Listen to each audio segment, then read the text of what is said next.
नमस्कार दोस्तों, मेरा नाम है आशीष राठौर और एक बहुत ही बड़ी खुशखबरी लेकर के आया हूं आप लोगों के लिए भारतीय रोलिंग स्टॉक सेक्टर से। मेरे चैनल को अगर देखते आए हैं तो आप लोग जानते ही होंगे कि सिमेंस ने हमारे भारतीय रेलवे के लिए 9000 एचपी का single shell D9 locomotive ready किया है। ये लोकोमोटिव हमारे WAG-9HH लोकोमोटिव की पावर के इक्विवेलेंट ही है और एक उसका इम्प्रूव्ड वर्जन भी कह सकते हैं डिज़ाइन के मामले में, और कलर स्कीम भी इसकी डिफरेंट है। तो सिमेंस इस तरीके की 1200 लोकोमोटिव बना रहा है भारतीय रेलवे के लिए। इसका पहला लोकोमोटिव 55,001 जिसका नंबर था, ये लोकोमोटिव को हरी झंडी दिखाई थी प्रधानमंत्री नरेंद्र मोदी जी ने मई 2025 में।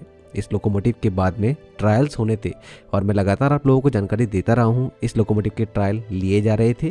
ऐसे में यहाँ पर एक बहुत बड़ी खुशखबरी आई है। रेलवे बोर्ड ने आखिरकार यहाँ पर सुनिश्चित कर दिया है इस सर्कुलर को निकाल के कि ये लोकोमोटिव भारतीय रेलवे में चलने के लिए अब अवेलेबल है। अब ये इंट्रोड्यूस हो सकते हैं भारतीय रेलवे में और जल्द ही आप लोगों को ऑफिशियली ये मालगाड़ियों को तेजी से खींचते हुए दिखाई देंगे। दोस्तों, सिमेंस इस तरीके के लोकोमोटिव को भारतीय रेलवे द्वारा एलोटेड जो दाहोद वर्कशॉप है लोकोमोटिव की, वहाँ बना रहे हैं।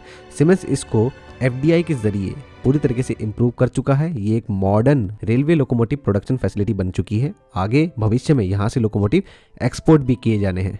यहाँ पर एक जो बड़ा कॉन्ट्रैक्ट भारतीय रेलवे और सिमेंस के बीच में साइन हुआ था, इसके तहत ये 1200 लोकोमोटिव बनाए जाने हैं और 35 साल तक इनकी मेंटेनेंस का काम भी सिमेंस के पास ही रहेगा। ये लोकोमोटिव खासकर भारतीय रेलवे में डेडिकेटेड फ्रेट कॉरिडोर्स पर ट्रेन की गति को बढ़ाने के लिए आए हैं और भारतीय रेलवे के उन सेक्शंस पर इन लोकोमोटिव का बहुत फायदा होने वाला है जहां पर WAG-12 लोकोमोटिव स्ट्रगल करता है। जैसे ये ग्रेडियंट वाले क्षेत्रों में जब ऊंचाई पर चढ़ना होता है हैवी मालगाड़ी को लेकर के, तब ये लोकोमोटिव बहुत काम आएंगे क्योंकि इनके अंदर कोको बोगी अरेंजमेंट है। 3 एक्सल आगे और 3 एक्सल पीछे होते हैं व्हील के इसके अंदर, तो व्हील अरेंजमेंट काफ़ी अच्छा सपोर्ट करता है।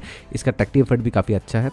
दोस्तों, ये 5800 टन की मालगाड़ी को मैक्सिमम 120 kmph की स्पीड पर ले जा सकता है। इस तरीके की लोकोमोटिव के लिए 4 लोको शेड बनाई जा रही है भारतीय रेलवे में, जिसमें पहली है ईस्ट कोस्ट रेलवे की विशाखापट्टनम लोकोमोटिव शेड, अगली है सेंट्रल रेलवे की पुणे लोकोमोटिव शेड और अगली है SECR में रायपुर में इस लोकोमोटिव की शेड बनने वाली है और SER में खड़गपुर में भी इसकी एक लोकोमोटिव शेड बनने वाली है। चलिए दोस्तों, अब आप लोग ऑफिशियल डॉक्यूमेंट देख लीजिए। आप इसको पढ़ते हैं क्या क्या इसमें लिखा हुआ है। तो ये है हमारा रेलवे बोर्ड का ऑफिशियल डॉक्यूमेंट जिसमें सर्टिफिकेशन आखिरकार इस लोकोमोटिव को मिल चुका है कि ये रेलवे में इंट्रोड्यूस हो सकते हैं।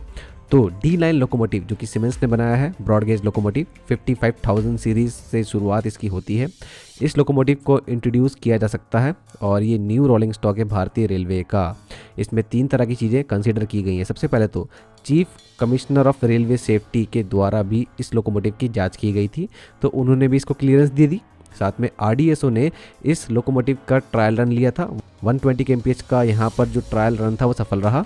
तो 120 kmph तक की ही स्पीड मैक्सिमम जो इस लोकोमोटिव की रहने वाली है हमारे भारतीय रेलवे के ब्रॉड गेज नेटवर्क में, उसके लिए ही इसको सर्टिफिकेशन दिया गया है और ये जानकारी यहाँ पर लिखी भी है। इस लोकोमोटिव का जो एक्सल लोड है वो 22.5 और ±2% का इसमें टॉलरेंस रहने वाला है, तो इतना मैक्सिमम एक्सल लोड इसका है। तो दोस्तों, यहाँ पर रेलवे बोर्ड ने सभी रेलवे जोन्स के जो जनरल मैनेजर्स हैं उनको भी यहाँ पर जानकारी दे दी है कि आप इस लोकोमोटिव के लिए जो एसेंशियल इन्फॉर्मेशन है वो देखिए और उसके अकॉर्डिंग सारी तैयारियाँ रखिए और जैसे ही आपके यहाँ लोकोमोटिव आएगा तो आप लोग अपने जो स्टाफ है उसको पूरी तरीके से रेडी रखिए। इस लोकोमोटिव के लिए ट्रेनिंग दी जाए स्पेशली, और बहुत सी टेक्निकल चीज़ें हैं जो कि कंसीडर की जाएंगी। तो सभी जोन्स को यहाँ पर जानकारी दे दी गई है इस लोकोमोटिव के बारे में क्या क्या ध्यान में रखना है सभी जोन्स को।